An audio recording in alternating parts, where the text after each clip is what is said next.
yo quiero que a todo el mundo le quede muy claro que no es mío ni nada por el estilo. Todo esto son una serie de estudios que desarrolló nuestro maestro Joseph Good de Hatikva Ministry o Ministerio Hatikva, la esperanza. Yo lo que hice simplemente es adaptarlo al español y quizás poner algo, una que otra información extra que entendía que era pertinente. Así que todo el crédito es a Hashem y nuestro rap Joseph Good. Haciendo un repaso de lo que habíamos estado tocando anteriormente, tenemos, se me fue, lo que son los Hablai Mashiach o los dolores de parto del Mesías. Cuando los dolores de parto del Mesías comiencen, y toda mujer que ha dado a luz sabe de qué estamos hablando, esto va a ir como un espiral. Va a ir evento tras evento desencadenándose, tanto guerras, virus, desastres, grandes desastres naturales alrededor de todo el mundo. Y esta es la señal de que el mundo ha entrado en este último periodo de esta edad presente per se. Rosh Hashanah, el año nuevo hebreo, por decirlo así, o Yom Hadim, se me fue ahí la ja. Yom Hadim, el día del juicio.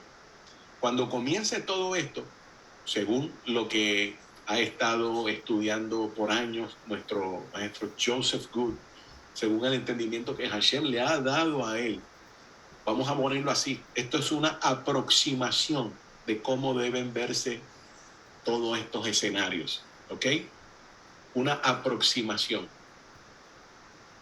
Esto va a ser en el año 6001 de la creación. El año 6001 de la creación, estamos hablando que ya es ese otro milenio, el milenio famoso, donde Mashiach reinará en la tierra.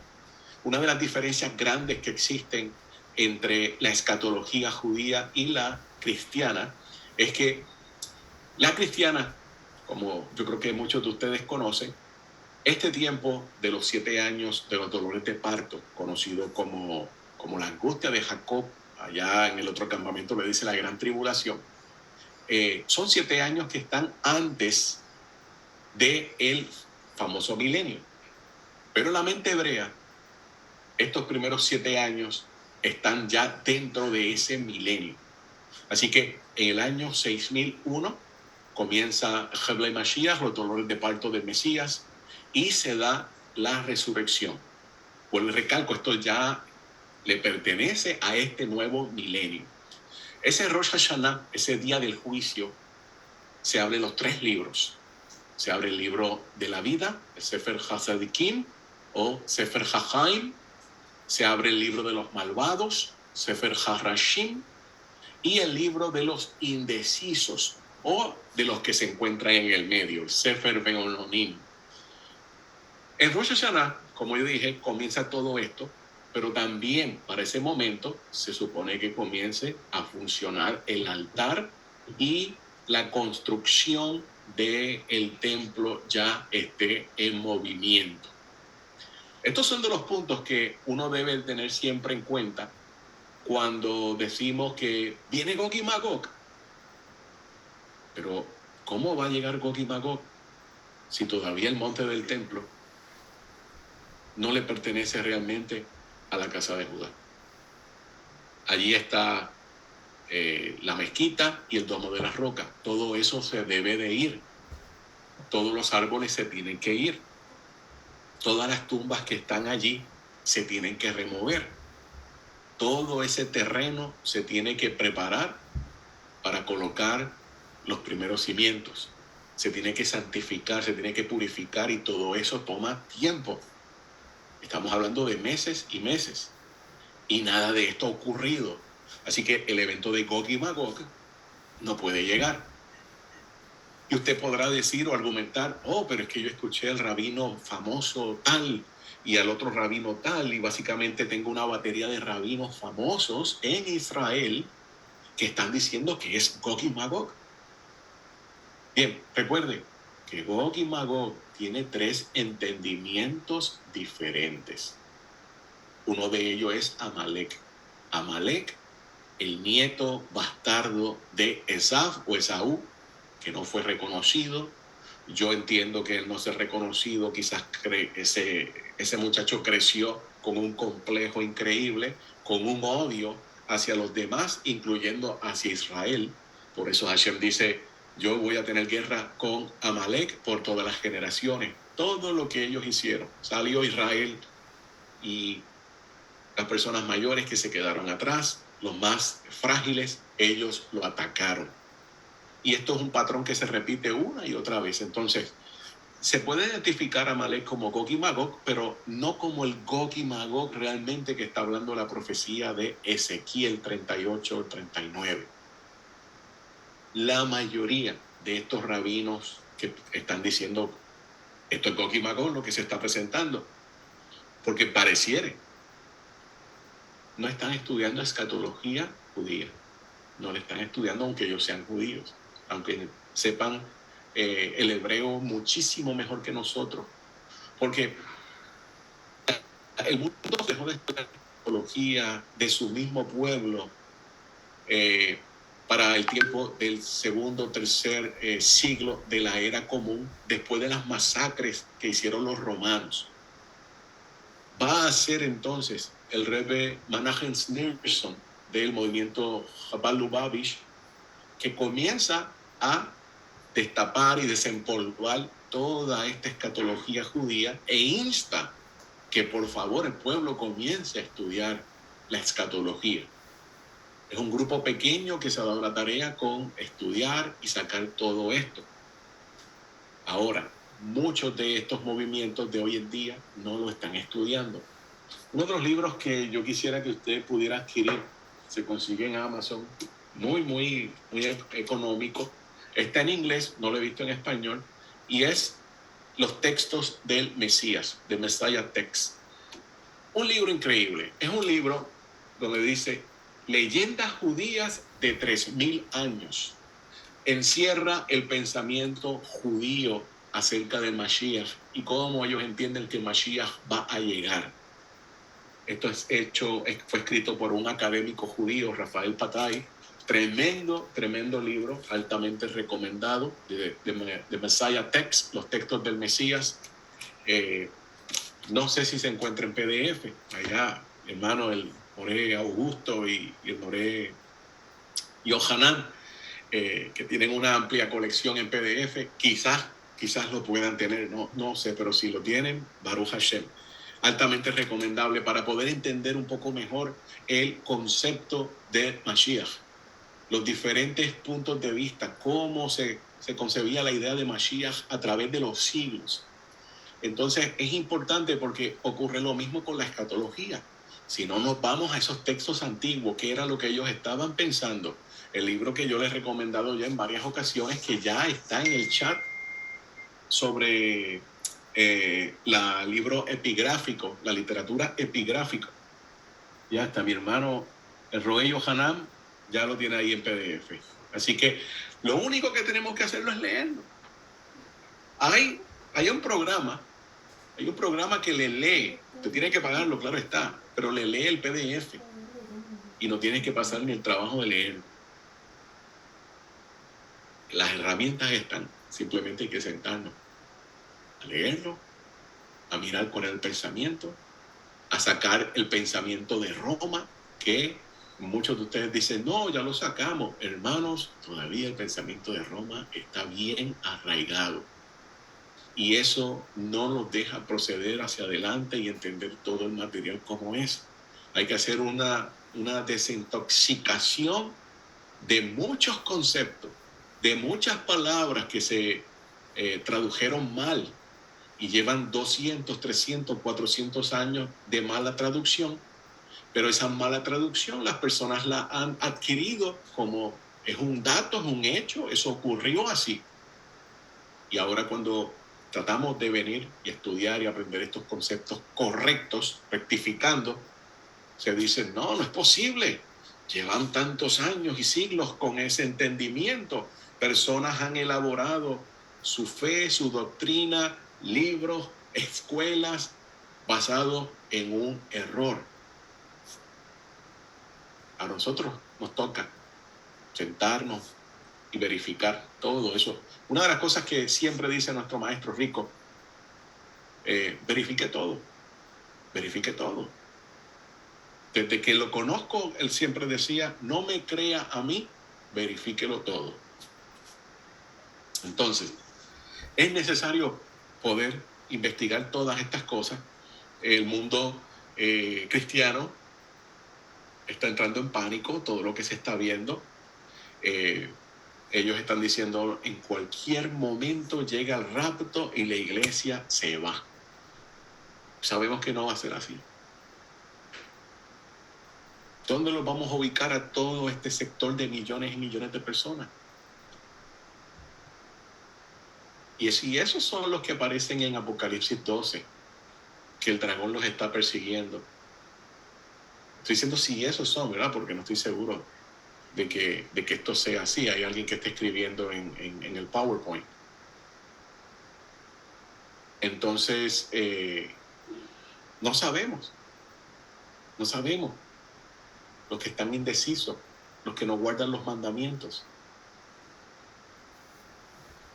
Así que los grandes desastres comenzarán en Heblei Mashiach, los dolores de parto del Mesías. No sé qué pasó ahí. De momento parece un garabato que se creó en rojo. Yo no he sido. Veremos a ver qué pasa.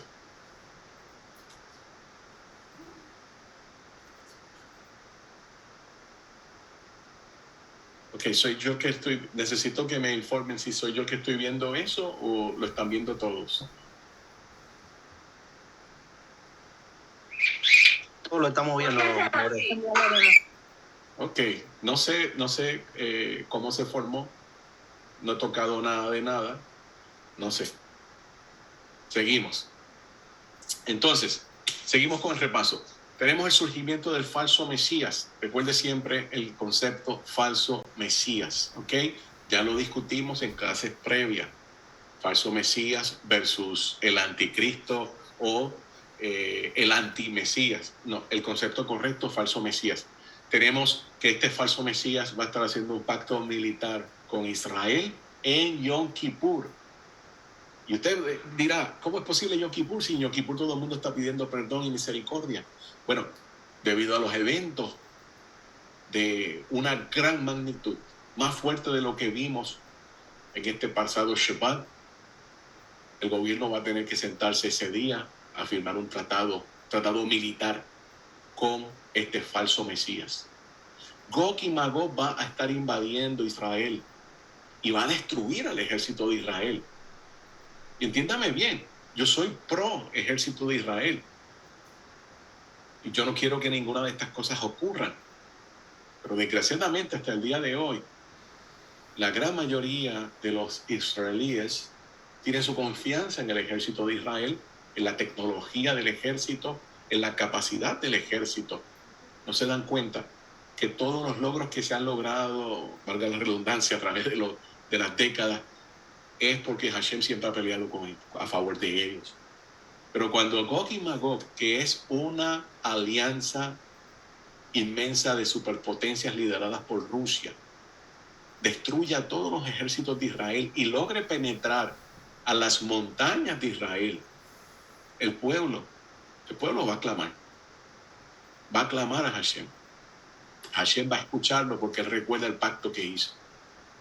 Hashem se va a encargar de destruirnos a todos y cada uno de ellos en algo sobrenatural. Y el pueblo, que como había dicho en clases anteriores, más del 70% son seculares, no son religiosos, comenzará nuevamente a creer en Hashem. Se tornará hacia Hashem. Después de todo esto, entonces, obviamente van a ser engañados. Al ser engañados, van a firmar el convenio con el falso Mesías. Y ya sabemos qué fue lo que dijo nuestro Santo Maestro Yeshua. Cuando veas todas estas cosas, huye a los montes. De eso tiene que ver la clase del Shabbat pasado. ¿A dónde van a huir? ¿Cómo lo van a hacer? Toda la ubicación, todo esto está ahí. Bien, ese fue el repaso de lo que habíamos estado cubriendo a vuelo de pájaro las primeras 2 clases, pero quiero hablarle ahora de la congregación o la quejilá, la cajal. ¿Qué es la congregación de Hashem? ¿Qué es la congregación escatológica? Y yo podría utilizar el término iglesia. Iglesia de Elohim, la iglesia de Elohim. Pero la iglesia de Elohim, el término aquel que tenía eclesia en el primer siglo, era muy, muy diferente a la de hoy en día. La congregación del Eterno del primer siglo era Shomer Torah o Mishpot, era Torah observante, seguía los mandamientos. Iba a la misma sinagoga que iba el que no reconocía que nuestro santo maestro Yeshua era el Mesías. Pero ellos iban a hacer lo mismo. Comían kosher, celebraban todo igual, con la pequeña, gran diferencia que reconocían que Mashiach era Yeshua y los otros no. Así que hoy en día hay un gran abismo de por medio de esta congregación en el siglo XXI, que realmente pues no guarda la Torah. Ustedes conocen ya la historia. Entonces, una persona, ¿cómo podemos identificar una persona que es miembro real de la Cajal de Hashem? Recuerde, Cajal, congregación. Y Cajal tiene su conexión con Bazar, que es carne, la Quejilá, la novia, la Cajal de Hashem. ¿Cómo podemos identificar una persona que realmente es miembro de la Cajal de Hashem?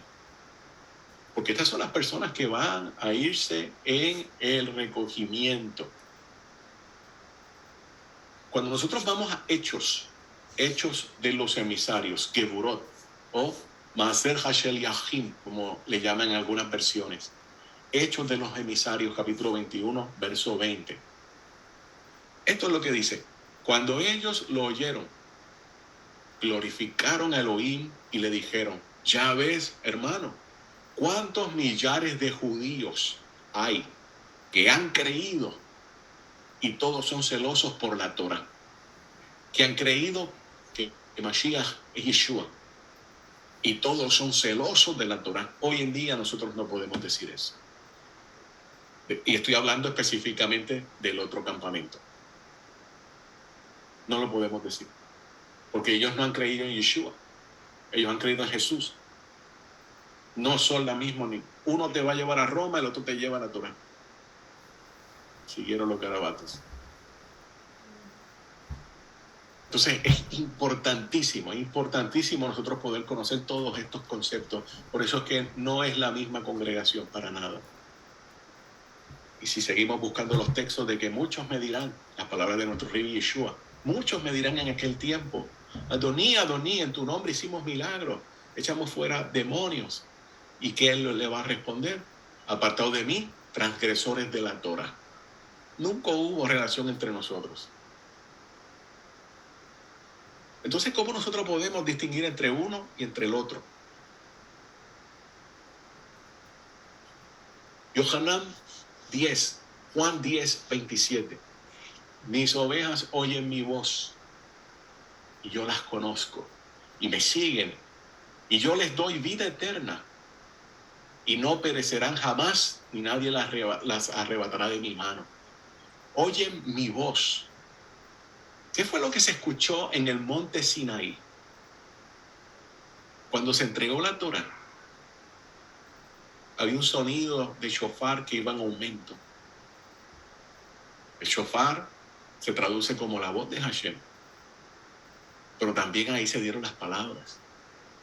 El mismo Midrash dice que ellos escuchaban las palabras que se le marcaban en el corazón y era tanto el espanto que ellos caían muertos, y Hashem volvía y los levantaba y los resucitaban, y una vez más escuchaban las palabras y eran marcados con las palabras en su corazón y volvían a morir, y Hashem los volvía a resucitar, hasta que dijeron: ya no más. Moshe, ve, habla tú, porque no podemos seguir así, tenemos miedo. Entonces la voz también tiene que ver con la Torah. Si realmente una persona pertenece a la Cajal de Hashem, escucha la Torah. Vamos a ver si podemos entender esto un poco mejor. Una persona que está en el otro campamento, que pertenece a la Cajal de Hashem, en un momento dado de su vida se va a virar a la Torah. En algún momento dado. Quizás no en un nivel de observancia bien avanzado, pero en una manera u otra, esa persona se va a ir hacia la Torah. ¿Por qué? Porque escuchó la voz de Hashem, porque escuchó su Torah, porque algo adentro tenía, que sabía que había algo más, que lo que se le estaba presentando no lo podía hacer todo, y va a comenzar a inclinar su oído poco a poco y a escuchar, y se va a cambiar.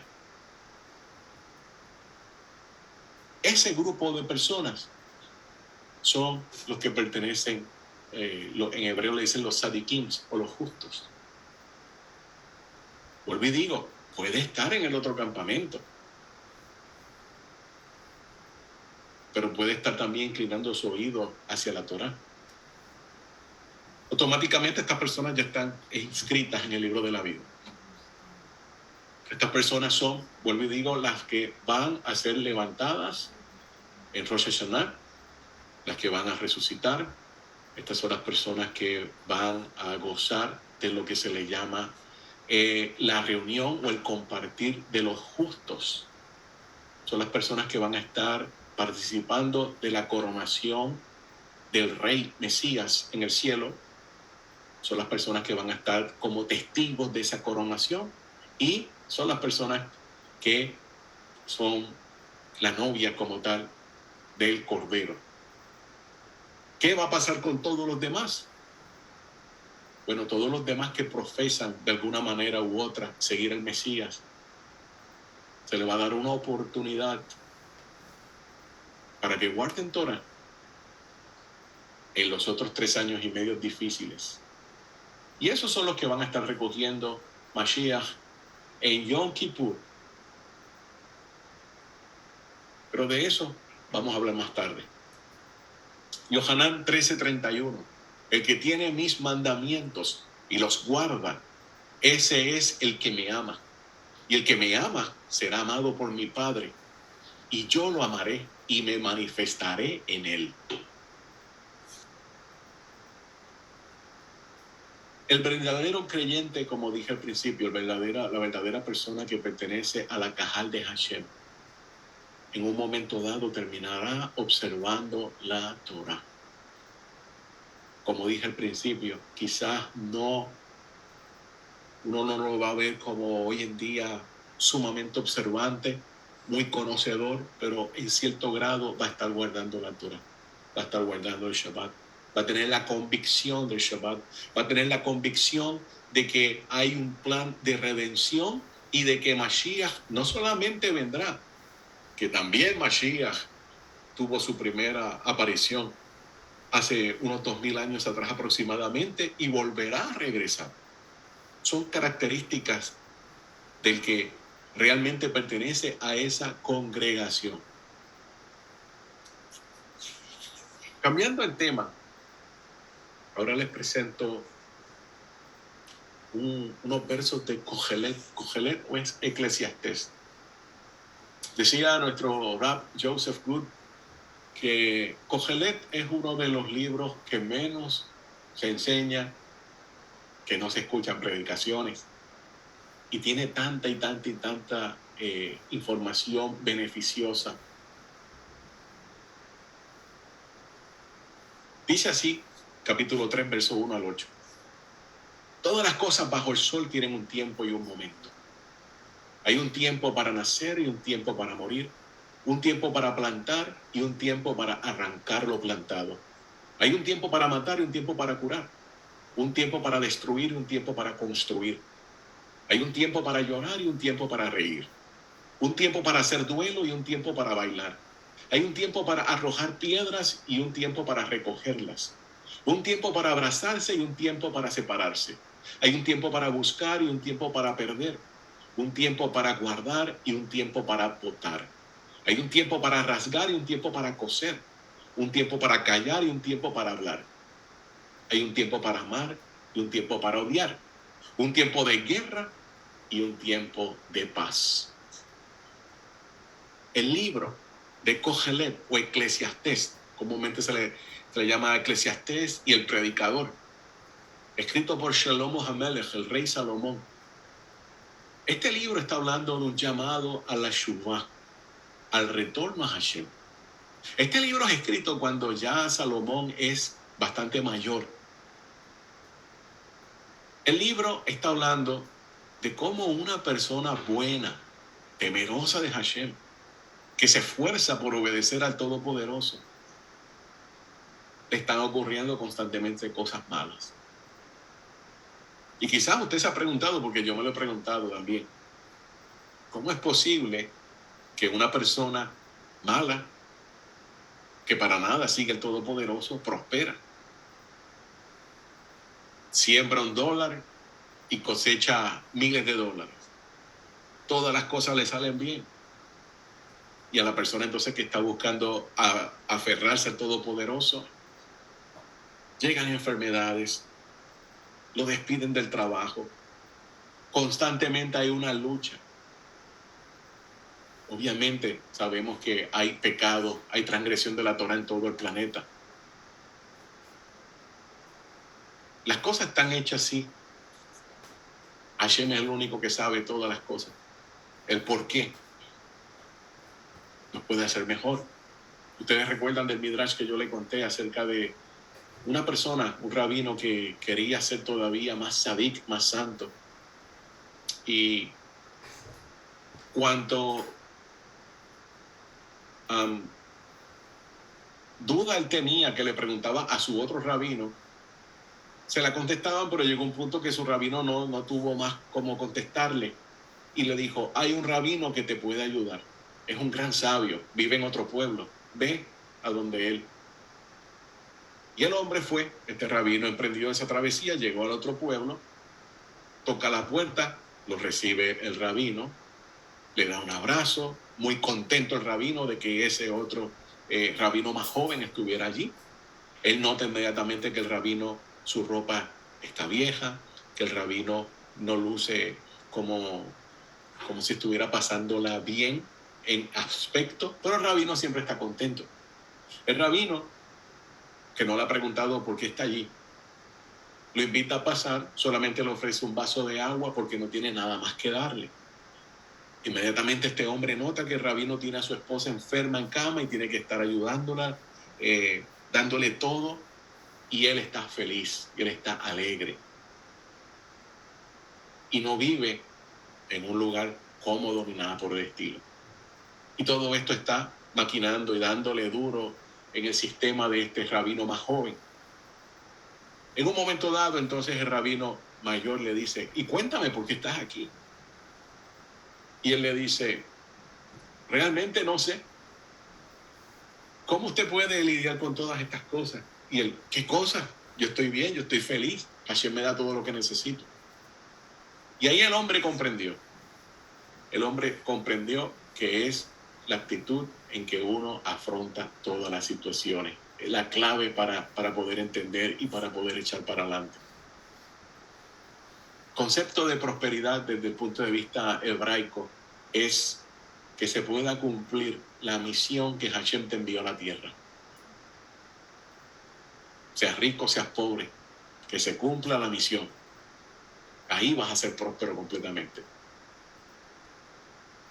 Sigo con Kohelet o con Eclesiastés capítulo 12, verso 10. Dice, procuró el predicador hallar palabras agradables y escribir rectamente palabras de verdad. Las palabras de los sabios son como aguijones, y como clavos hincados son de los maestros de las congregaciones, dadas por un pastor. Ahora, hijo mío, a más de esto se ha amonestado. No hay fin de hacer muchos libros, y el mucho estudio es fatiga de la carne. El fin de todo el discurso oído es este. Este es el final del libro.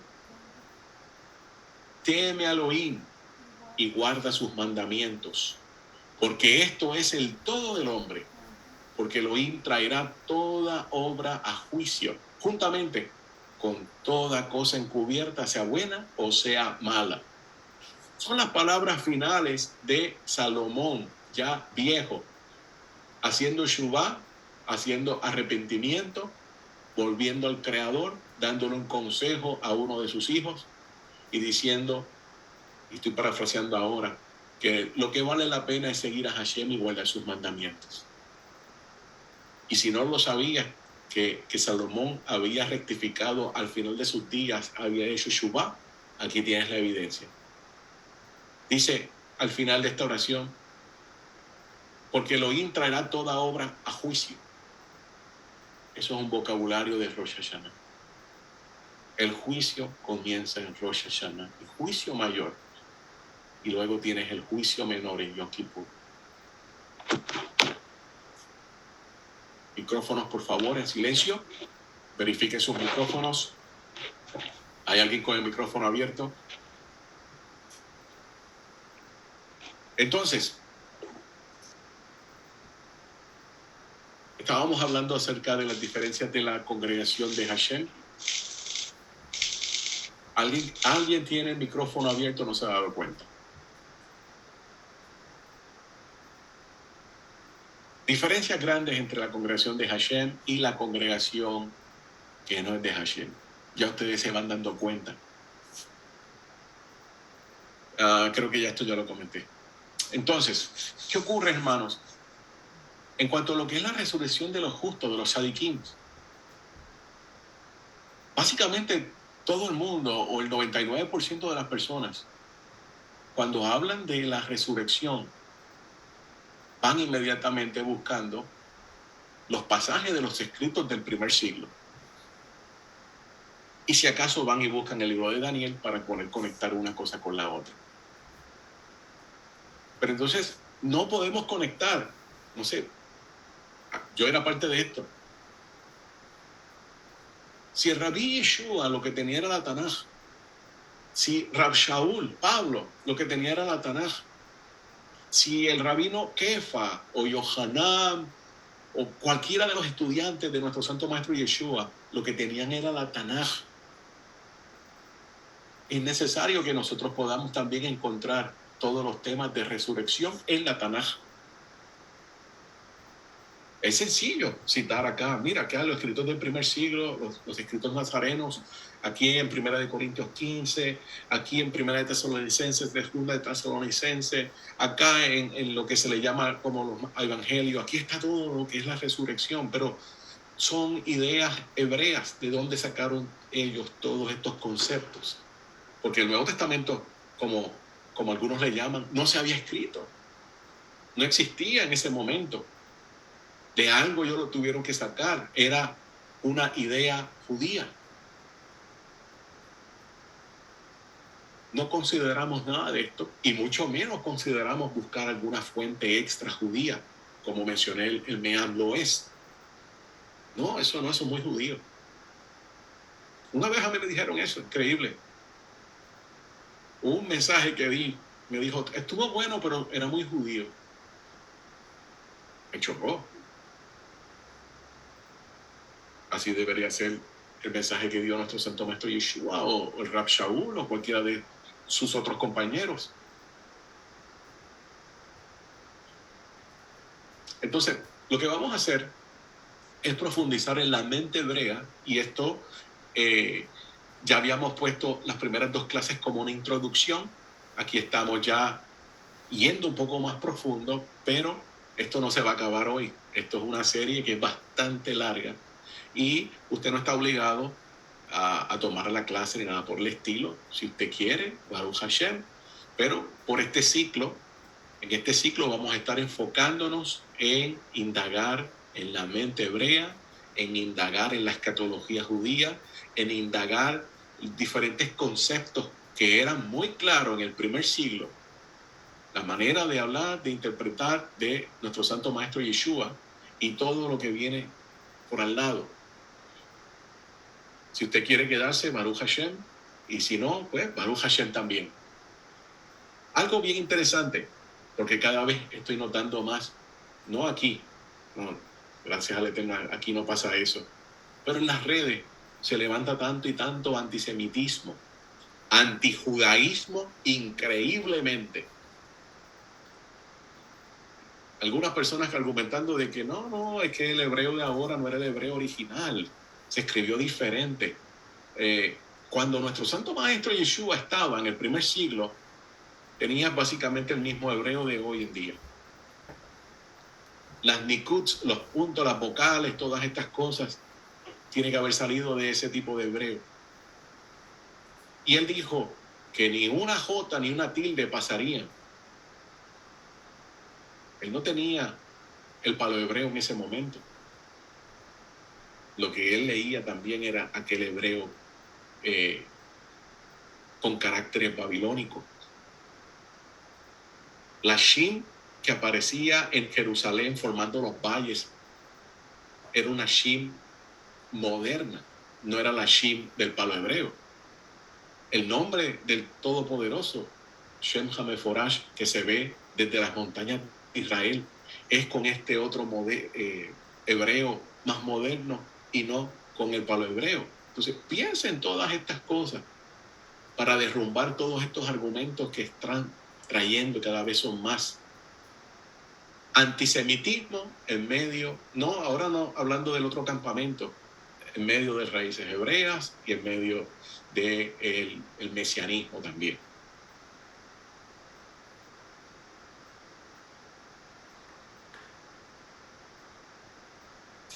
Dice Yohanan, capítulo 4, verso 20 al 22. Estas son las palabras de Rabbi Yeshua cuando tiene un intercambio con la mujer samaritana. Nuestros antepasados adoraron en este monte, monte Gerizim.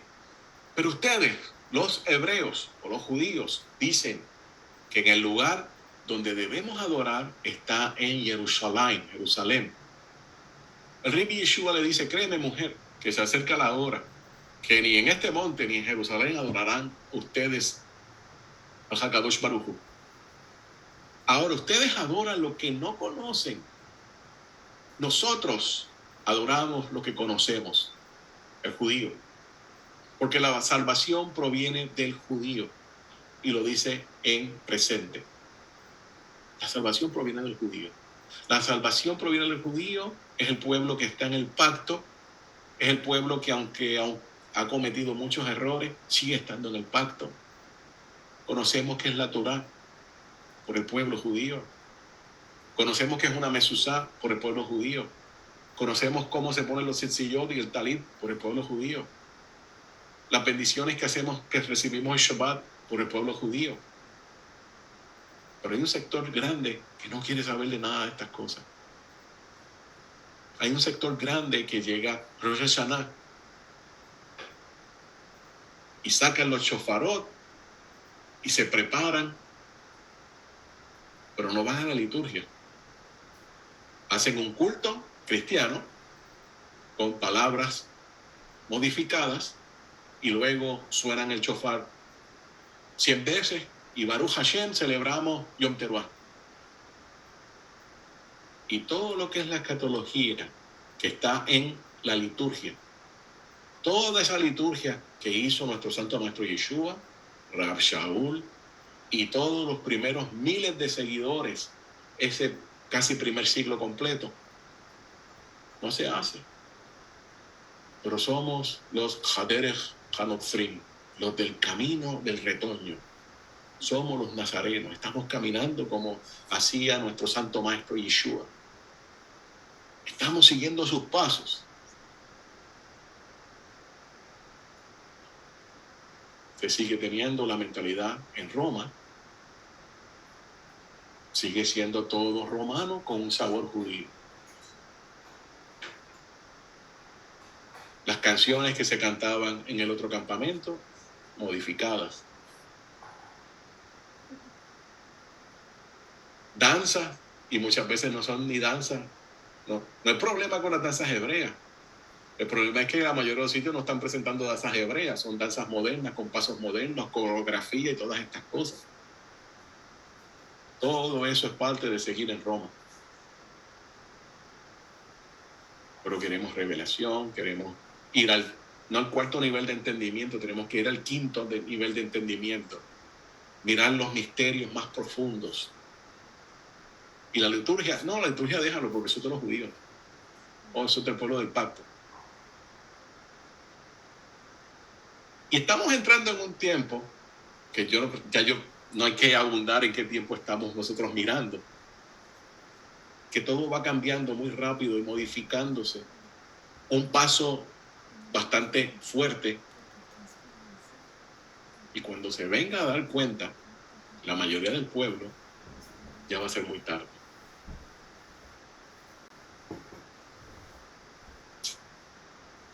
Seguimos en el tema. Primera de Tesalonicenses 4, 13 al 18. Estos son los textos tradicionales que se hablan de la resurrección, del arrebatamiento, de Rosh Hashanah, obviamente. Pero ¿de dónde sacó Rab Shaul todo esto? Porque estos son palabras de Rab Shaul basadas en un texto hebreo. Esta es una carta que está haciendo Rab Shaul, posiblemente de corrección a estas comunidades. Y él está citando de alguna fuente hebrea. Él no se lo está inventando. No es que la Ruach HaKodesh milagrosamente le dijo, pon estas palabras ahí. Y esto va a ser una nueva revelación. Esto es algo totalmente diferente que nadie ha escuchado.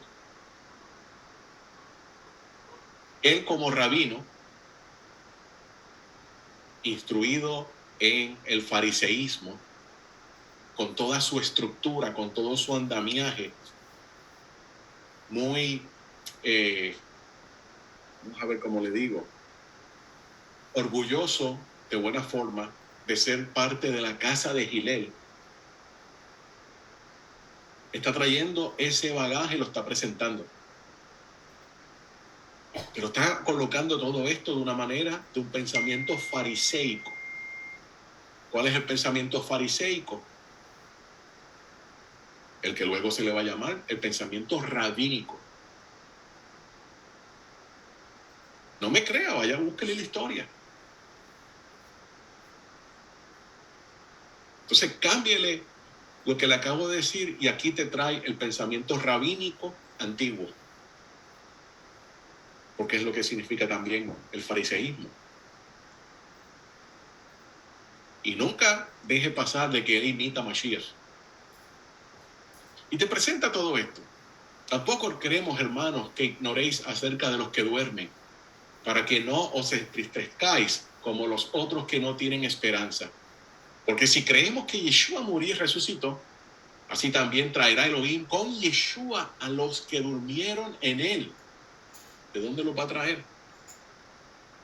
Por lo cual os decimos esto en palabras del Eterno, que nosotros que vivimos, que habremos quedado hasta la venida del Señor, no precederemos a los que durmieron. Porque el Eterno mismo con voz de mando se refiere también a la Torá, con voz de arcángel y con shofar de Elohim, descenderá de Elohim, del cielo, y los muertos en Mashiach resucitarán primero. Luego nosotros los que vivamos, los que hayamos quedado, seremos arrebatados juntamente con ellos en las nubes para recibir al Eterno, o en este caso es al Adón, a Mashiach, en el aire. Y así estaremos siempre con el Adón. Por tanto, alentaos los unos a los otros con estas palabras. Primera de Tesalonicenses 5:5. Pero acerca del tiempo y de las ocasiones no tenéis necesidad, hermanos, de que yo os escriba, porque vosotros sabéis perfectamente que el día de Hashem vendrá. Así como ladrón en la noche, cuando digan paz y seguridad, entonces vendrá sobre ellos destrucción repentina, como los dolores de la mujer encinta, y no escaparán. Referencia a Isaías 59. Está hablando obviamente el día de Hashem, Yom Hashem, Rosh Hashanah. Paz y seguridad, muy parecido con lo que nosotros experimentamos hace un mes, que se viene hablando bien fuerte de paz y seguridad con el pacto con los saudíes, paz y seguridad que nunca se había dado, paz y seguridad, y en Simchat Torah se fue la paz y se fue la seguridad.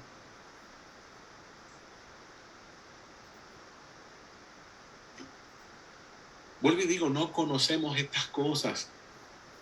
Y yo mismo me tengo que poner ahí porque yo hasta hace un tiempo atrás no conocía muchos de estos detalles.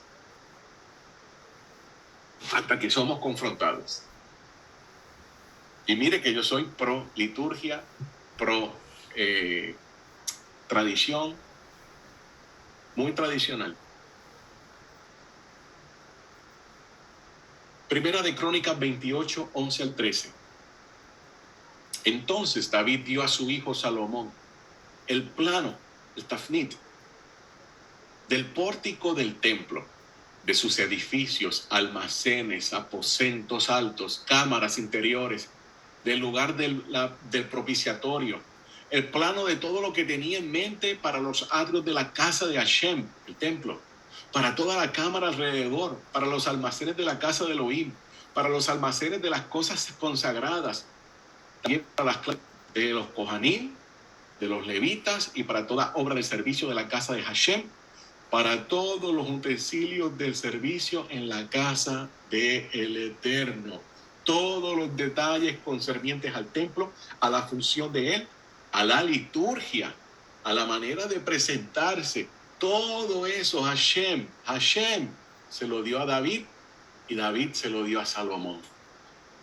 Y hoy en día decimos, no hay que estudiar el templo, no te preocupes, eso es de hombre, eso es del judío. Pero David se lo dio a Salomón todo esto, el tafnit, el plano. Y yo vuelvo y digo, Hashem se lo dio a David, y eso lo encontramos un poquito antes. Primera de Crónicas 28, 19. David le entregó todo a Salomón por escrito. Eso se escribió según las instrucciones que el Eterno le dio a David, para que entendiera todas y cada una de las especificaciones y detalles de los planos. Se lo entregó Hashem detalladamente a David. David se lo entregó a Salomón. Todo lo detallado, lo concerniente al templo, vuelvo y recalco, la manera de llevar la ofrenda, la manera que los levitas tenían que cantar, la manera de preparar todo, lo litúrgico, todo se lo entregó a Hashem. Pero hoy en día cuestionamos, esa liturgia, eso es de hombre. Esos son rituales de hombre, se lo inventaron allá los rabinos. No hay que seguir nada de estas cosas. Preguntad dónde es la senda antigua y buscarla. Estoy parafraseando. Pero entonces queremos ser de la congregación de la Cajal de Hashem. Y más que nada de la Cajal escatológica. Y estamos echando por la borda todo o un buen sector de lo que tiene que ver con ser parte de esa Cajal escatológica. Yo espero que se vaya entendiendo lo que estamos hablando.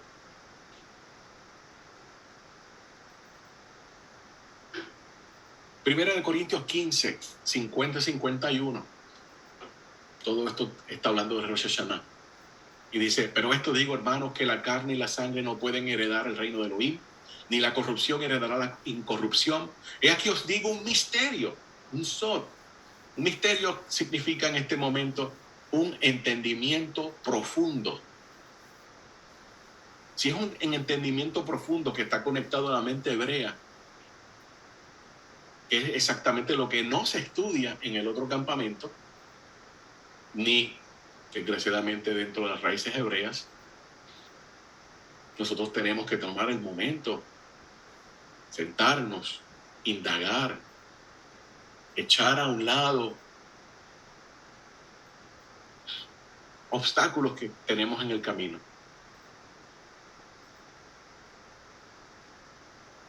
Leer. La gente no lee, mi hermano, la gente no lee. Quiere que, por favor, dígame dónde yo encuentro esto, explíquemelo mejor para yo poder entenderlo. Pero ¿y qué pasó de uno sentarse y uno leer uno mismo? Pues no, vamos, que yo quiero que me lo explique fulano, sultano. Y no lo leo. Tenemos problemas. Todos seremos transformados, dice el texto. En un momento, en un abrir y cerrar de ojos, a final del shofar. porque se tocará el shofar y los muertos serán resucitados incorruptiblemente, nosotros seremos transformados. Vamos a ver dónde en el Tanaj tiene la base de toda esa resurrección en Rosh Hashanah. Y ya estoy terminando. Esto es un comentario, no lo he visto en español, solamente en inglés. Un comentario del libro de Job, del editorial ArtScroll. Todavía se consigue, lo puedes conseguir directamente con ArtScroll, lo puedes conseguir también en Amazon. Y es bien interesante porque este libro de Job, como ya ustedes saben, es el libro más viejo de toda la Biblia, el más viejo. Dentro de este comentario se dice que Job era parte de la familia de Jacob que emigró a Egipto con los 70. Con los 70, algunas personas dicen con los 75. Y en un momento dado, él se fue para el sur de Jordania, lo que va a ser Edom, Edumea, toda esa zona. No me pregunte por qué en los 70 no aparece el nombre de Job, o es que tiene otro nombre, que eso es muy probable, no sé. Pero el hombre tenía temor del Todopoderoso y en algún lugar él tuvo que haber conocido todas estas cosas. Y qué mejor que de la familia de Abraham, Isaac y ahora de Jacob. A lo mejor era un siervo, no sé, que se lo dejó Isaac o algo, no sé. Pero en este libro nosotros vamos a encontrar temas de Rosh Hashanah, de la resurrección, del falso Mesías, del Behamot. Todo eso está en este libro. Hashem se plació en que en el libro más antiguo de toda la Biblia estuviera el juicio, la resurrección y todo lo que iba a acontecer en el fin del tiempo. Siempre se enfoca, por lo que yo he experimentado, se enfoca siempre en el sufrimiento de Job y cómo pasó todas las pruebas y cómo Hashem lo prosperó. Pero se deja todos los versículos y todos los capítulos que vienen después de todas estas cosas. Vamos a ver a Job en Rosh Hashanah, ya ustedes lo han escuchado anteriormente. Job 2, capítulo 2. Aconteció que otro día vinieron los hijos de Elohim para presentarse delante de Hashem, y Satán vino también entre ellos presentándose delante de Hashem. ¿Qué día? Y esto lo tocamos muchas veces. ¿Qué día todo el universo se presenta delante de Hashem? Rosh Hashanah. Ahí está el juicio. Yom Hadim, el día del juicio. Y ahí llegó el Satán, que trabaja para Hashem. Capítulo 2, verso 11. Tenemos los tres amigos de Job. Entre ellos Elifaz. Elifaz, búsquelo en la genealogía de Esaú. Hijo de Esaú. Un hijo de Esaú. Era amigo de este señor, de Job. Job 14, 7 al 15. Mucha atención aquí y vamos a ver el lenguaje de resurrección. Dice: porque el árbol tiene esperanza. Si es cortada, volverá a renovarse y su rama no cesará. Si su raíz envejece en la tierra y en el polvo muere su tronco, al oler el agua florecerá. Producirá un vástago como retoño. Pero el hombre morirá y quedará debilitado. El hombre muere. ¿Y dónde está? Como faltan las aguas del mar y el río se seca. Así el hombre se acuesta y no se levanta. Hasta que los cielos desaparezcan, no despertarán, ni serán despertados de su sueño. Y ese verso 12 es bien importante porque ahora está hablando y está generalizando. El hombre se acuesta y no se levanta, o sea que se murió. Hasta que los cielos desaparezcan. Esto es un evento del fin de los tiempos. No despertarán, en plural, ni serán despertados de sus sueños. Una audiencia que no despertará. Quisiera me escondieras en el sepulcro y me mantuvieras en secreto hasta que se calmara tu ira. Fin de los tiempos. Dame un tiempo determinado y recuérdame. Oh, Yom Hasikaron, el día del recuerdo. Y si un hombre muere, ¿vivirá? Todos los días de mi vida esperaré hasta la llegada de mi muerte. ¿Cómo? Si un hombre muere, ¿vivirá? Está hablando ahora, cuestionando resurrección. Todos los días de mi vida esperaré hasta que llegue a llegada día de mi muerte.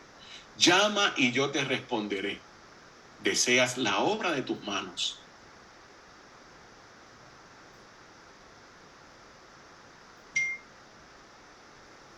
Job 19, 25. Escuche bien lo que dice.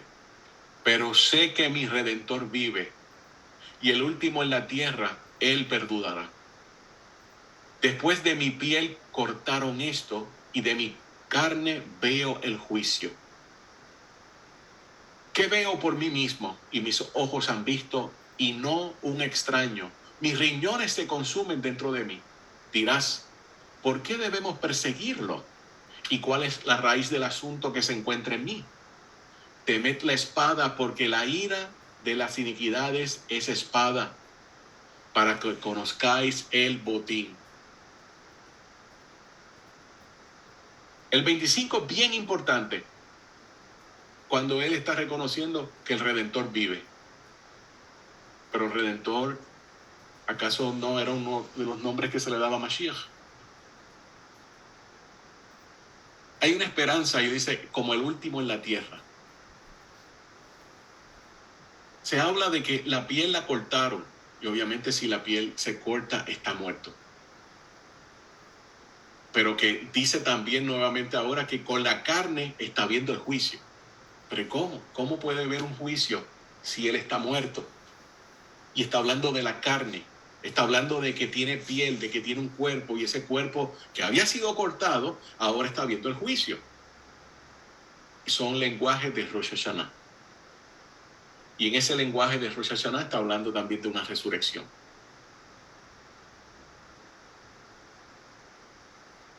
Yo espero que esto usted pueda conectar mejor de qué es lo que nosotros estamos hablando. ¿Qué libro se estaba utilizando nuestro santo maestro Yeshua, Rab Shaul, todos estos grandes rabinos nazarenos, por decirlo así? ¿Qué base estaban utilizando para hablar de la resurrección, para hablar de Rosh Hashanah, que todos estos se fueran a hablar? Bueno, el primero que estaban utilizando era Job. Sí, podrían estar citando el más citado en Isaías. Entonces, mis hermanos, hablamos de poder volver a pensar como lo hicieron el Rabí Yeshua, nuestro Mashiach, como lo hicieron todos estos estudiantes de él.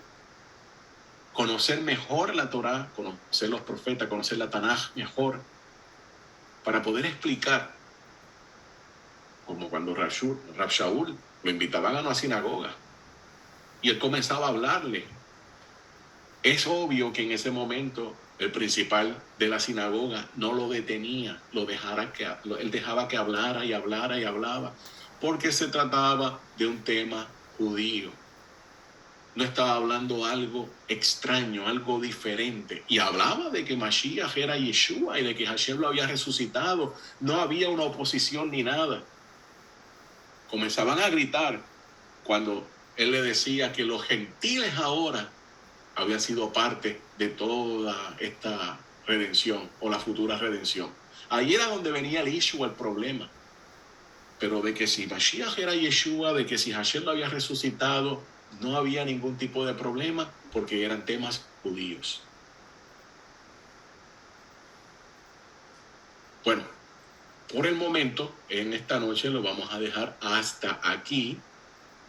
Próxima semana seguiremos con el tema, elaborándolo un poco mejor, profundizando más. Si usted tiene alguna duda o pregunta del tema, no comentarios, preguntas o dudas, por favor, este es el momento de ir formulándola.